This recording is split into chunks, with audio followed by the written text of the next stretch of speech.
I'm Tom Layson, and this is a Northwest Now Digital Extra. There's a reason they call Seattle the Jet City, and that reason is Boeing. But Boeing is deeply troubled on the commercial, defense, and space sides of the company. A report issued last month by a panel of experts sharply criticizes Boeing's safety culture, and the 737 MAX program's chief was removed. For more now on Boeing's problems, Northwest Now's Steve Kiggins. There's now intensified regulatory scrutiny across production and quality control across the entire 737 MAX program. And Boeing insists it's encouraging its employees to step forward with concerns without fear for retaliation. But tonight, we speak with a former employee who believes the culture of the company cannot change if executive leadership remains. Growing up, all of them talk about, Boeing's one of the better companies. Devin Fisher says he followed a long line of family members who helped build America's aviation industry at the Boeing company. He was hired back in 2011 at the Renton factory, installing interiors on the 737. When he identified a procedure that could damage materials, Fisher spoke up to management. They wanted the plane out the door to go to paint. In transport, seats move.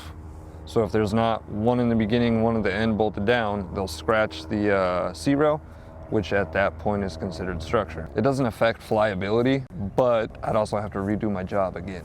Fisher says his repeated warnings earned him reassignment to another crew and his eventual firing in 2019. Betrayed? Maybe? Kind of lied to, obviously. Fast forward to January 2024. Alaska Airlines Flight 1282 suffered decompression when a cabin door plug ripped away from the fuselage at around 16,000 feet shortly after takeoff.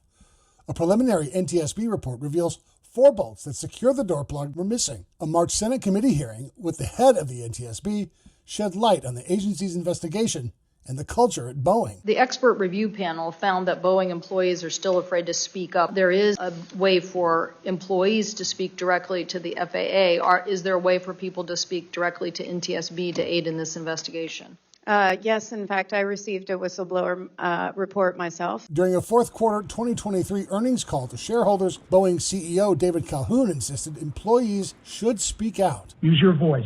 Speak up. Focus on every next detail. We will seek out and act on your feedback. It's that confidence from above that Fisher hopes prevails when Boeing's troubles pass. You need to get all new managers. You need to take a whole new approach to it. Now, Boeing has not been able to locate those records detailing Fisher's allegations, but the company says it takes them seriously and doesn't tolerate retaliation. Now, in regards to the Alaskan Airlines incident, the United States Department of Justice has since opened a criminal probe into Boeing to determine whether or not the company may have violated a deferred prosecution agreement in connection to 2 fatal 737 MAX crashes that killed 346. In Renton, Steve Kiggins, Northwest Now. To see our full discussion about Boeing, be sure to look in the Northwest Now digital section of kbtc.org. Northwest Now airs Friday nights at 7:30 right here on KBTC. And be sure to look for more digital stories like this one by following us on Facebook and Twitter at Northwest Now.